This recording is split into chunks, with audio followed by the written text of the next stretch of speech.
Сегодня в моем чате пойдет речь о легендарном бальзаме широкого спектра «Корни» и как его применять. Эта легенда легенд уже 27 лет на рынке. И его просто называют отвсегошник. Как говорится, помогает ото всего. И расскажу вам краткое применение его.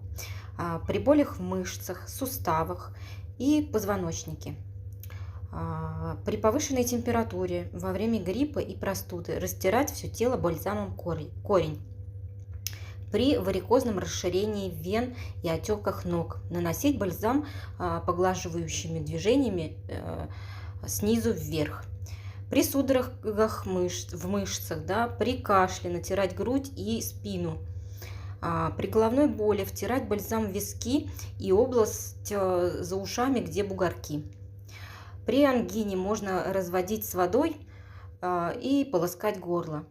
При насморке и отите использовать турунды в нос или ухо. При герпесе в начальной стадии использовать примочки с бальзамом. При мастопатии втирать бальзам в грудь 2 раза в день или использовать примочки. Считаю, что бальзам широкого спектра действия корень должен быть у каждого дома. Этот аромат пихты.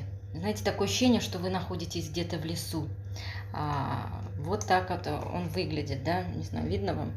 Такая нежная текстура, очень быстро впитывается, не оставляет следов.